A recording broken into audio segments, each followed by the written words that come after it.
What is going on, everyone? Zynov here with your daily tips, tricks, and news for Battlefield 4. Now that China Rising was recently released to everyone, I decided to review the MTAR-21 today.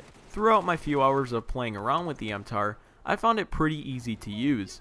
Although I had some trouble hitting targets around 30 to 40 meters away, this weapon performs really well at close ranges. Before I start explaining the stats for this weapon, I'll briefly explain how to unlock it for those who don't quite have it yet. Now, the only thing you will need to do is complete the multi-talent assignment. This assignment can be pretty challenging to do considering you have to do everything in one match. If you fail completing everything in one match, it resets your progression towards unlocking the weapon. Now, there are a total of 4 requirements, and they consist of getting a sniper rifle, assault rifle, light machine gun, and a hand grenade kill, all in one game.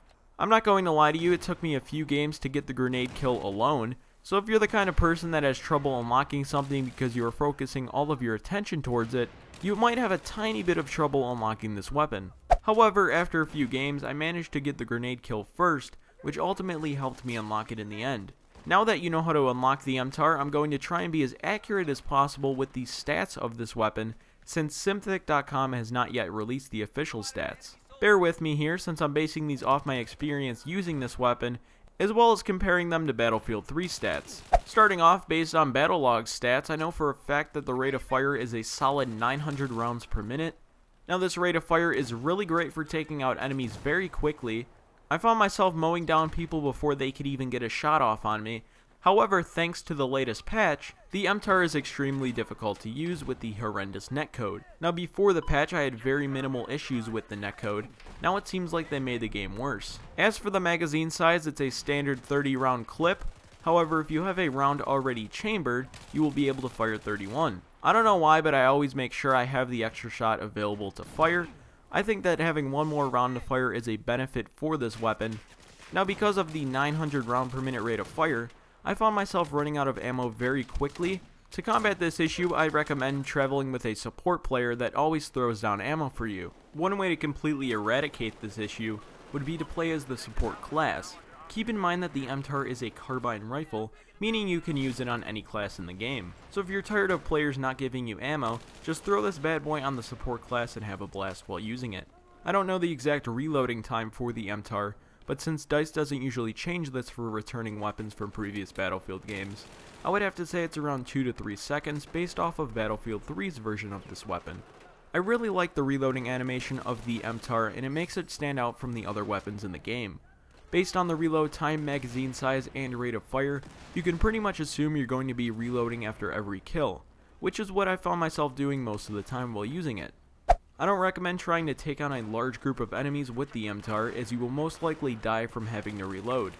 I've managed to only get about 1 to 2 kills with each magazine until I needed to reload. You will most likely find yourself rarely getting triple or even multi-kills with the MTAR, based off the magazine size and the damage that it puts out. Speaking of damage, I would have to say it does a solid 25 max and a very low 14 to 15 minimum. Again, these are based off of Battlefield 3's stats, but DICE doesn't make huge changes to weapons like I mentioned earlier. I found myself killing relatively quickly in close quarters, but at farther ranges it was extremely difficult to even get shots off on somebody moving, let alone standing still. In close quarters, it will take about 4 shots to kill somebody compared to 6 or 7 at a distance. Now, one major drawback of the MTAR is the inability to kill fast from a distance, which can be a huge problem if you're playing on large maps.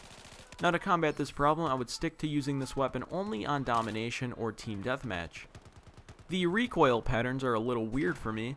Now, in Battlefield 3, the MTAR had a 0.3 vertical, 0.25 left, and a 0.5 right.